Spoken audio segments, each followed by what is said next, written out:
Senior de la firma. Bienvenidos. Hola Susi, encantados de estar aquí, como siempre. Gracias. Pues bueno, Manuel, ¿qué opinas de las decisiones de política monetaria que vimos entre ayer y hoy de la Fed y Banxico? Bueno, en el caso de la Reserva Federal, creo que era un movimiento bastante anticipado y el mercado ya lo había descontado de gran manera. Llama la atención que la decisión no fue unánime y que no hubo uno, sino dos miembros del comité que votaron en contra de la acción. Fue el presidente de la Fed de Chicago y también el de la Fed de Minneapolis. En el comunicado, pues observamos que el mercado laboral sigue fortaleciéndose, la economía sigue avanzando a un ritmo moderado. Cambia un poco la retórica aquí. Anteriormente habían dicho que la política monetaria ayudaría a que el mercado laboral continuara fortaleciéndose un poco más. Ahora menciona que la política monetaria va a ayudar a que el mercado laboral se mantenga en niveles sólidos, se mantenga sólido.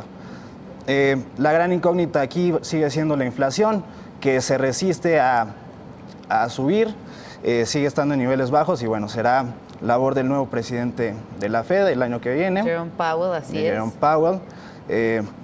Observar la evolución de la inflación, que no está subiendo a pesar de que el mercado laboral parece no tener holgura y que la economía parece avanzar con buena velocidad. A diferencia de México, donde ya vemos que la inflación se salió de la meta de Banxico, ¿cierto? Exactamente. En el caso de México, como bien lo mencionas, el panorama no parece tan alentador, ¿no? La inflación sigue en niveles muy altos, observamos presiones tanto de la parte no subyacente, que incluye energéticos y agropecuarios, y también de la parte subyacente. La única buena noticia aquí es que los salarios parece que no están presionando la inflación, aunque bueno, ya sabemos se vino más bien un aumento al salario mínimo que también va a afectar la velocidad de convergencia hacia el objetivo. Y bueno, lo que nos indica el comunicado del Banco de México es que esperamos que la convergencia de la inflación hacia el objetivo del 3% sea más lento de lo esperado y esperemos que por ahí de 2019 empecemos a ver que la inflación llegue a niveles estables. Bien, esto en cuanto a México. En cuanto a Estados Unidos, Héctor, pues bueno, ya era una decisión que tenía descontar el mercado, que ya se esperaba, pero esto ocurre también en un momento en el que está a punto de aprobarse la reforma fiscal estadounidense con la que prometen mayor crecimiento. ¿Qué relación ves entre estas dos cosas? Mira, los economistas, pues algo que vemos es que siempre existe una relación entre la política fiscal, una interacción entre la política fiscal y la política monetaria, ¿no? Por un lado tenemos un presidente que quiere aplicar una política fiscal expansiva, porque bajar los impuestos es básicamente una política fiscal expansiva. Pero por otro lado tenemos una Reserva Federal que dice calma, calma, porque nosotros estamos empezando a apretar el freno y empezamos a aplicar una política monetaria restrictiva. Al final, bueno, hay un esquema que nosotros los economistas usamos que les llamamos ISLM, no voy a entrar en detalles, es un esquema keynesiano, pero básicamente nos dice la política fiscal se está expandiendo, ¿sí? Pero si la autoridad monetaria nos está anunciando que va a ser más restrictiva, al final lo que va a pasar, ¿sí? Y es lo que muchos economistas están estimando en Estados Unidos y en México, porque pues básicamente es como de libro de texto, es que la economía no va a crecer tanto como la administración Trump estima.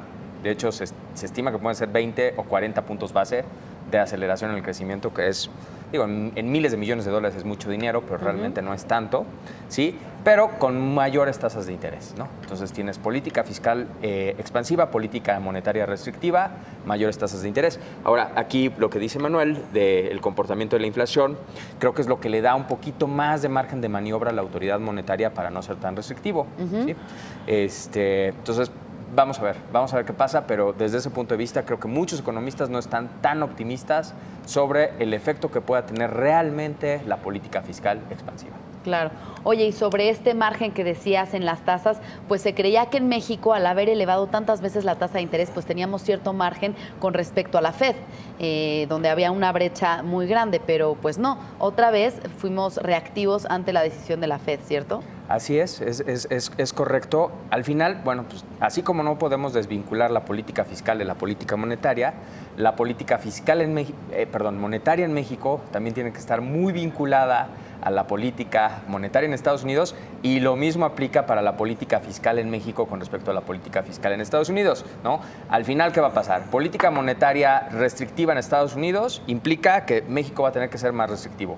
Política fiscal expansionista en Estados Unidos también implica que eventualmente vamos a tener que tener lo que nosotros llamamos una verdadera reforma fiscal, porque desde nuestro punto de vista, lo hemos dicho aquí en este programa y lo hemos dicho ya por varios años, la reforma fiscal de 2014 pues no fue tan buena. Lo que necesitamos es una política fiscal que fomente la inversión, ¿no? Si Estados Unidos aplica una política fiscal menos restrictiva, México va a tener que cambiar totalmente su esquema fiscal, su esquema monetario. Desafortunadamente va a tener que ser más restrictivo porque aquí tenemos dos impactos, dos shocks que son negativos para México, ¿no? Por un lado, esa política monetaria un poquito más restrictiva en Estados Unidos y por otro lado, el que bajen los impuestos en Estados Unidos puede y de hecho va a implicar salidas de capital.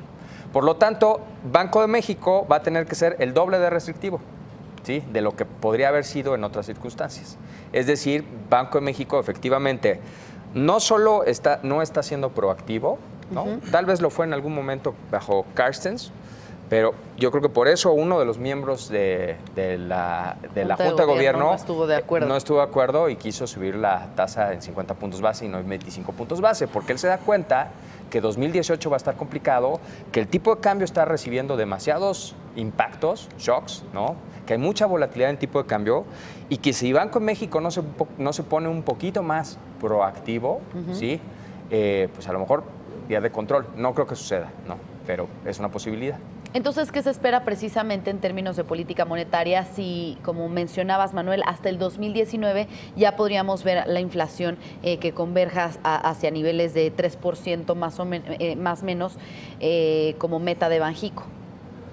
Bueno, como ya comentamos, el panorama se mantiene complejo y el próximo año no va a mejorar. Tenemos el proceso electoral en el país y por fuera tenemos, como ya lo mencionó Héctor, una reforma fiscal inminente y también una política de alza de tasas de la Fed. Entonces, yo estimaría que no se van a bajar las tasas pronto. Sí. Va a continuar en un ciclo de alza de tasas en el Banco de México por algún tiempo, simplemente por el hecho de que va a estar siguiendo los movimientos de la Fed, que esperamos que haya entre 2 y 3 el próximo año. Entonces vamos a ver cómo se desarrolla la inflación el próximo año, con qué velocidad converge y con eso tendremos un poco más de luz en torno a los movimientos del Banco de México. Bien, finalmente, Héctor, ¿qué podremos esperar de los nuevos liderazgos en los bancos centrales? Tenemos a Jerome Powell, quien tomará la estafeta de Janet Yellen, y Alejandro Díaz de León, quien acaba de tomar el cargo de Agustín Carstens en México. Aquí también es curioso como política fiscal y política monetaria, ¿no? Tenemos administraciones en los dos países que tienen un interés, por supuesto, de subir la tasa de crecimiento de la economía, ¿no? Y pues, lo que les gustaría es tener bancos centrales un poquito más laxos, ¿sí? Pero cuando tú nombras a un nuevo gobernador o presidente de la Reserva Federal, y es curioso que coincida el cambio de liderazgo en los dos, ¿no? Va a estar interesante, porque al final de lo que se trata es de reafirmar la autonomía de esos dos organismos, ¿no?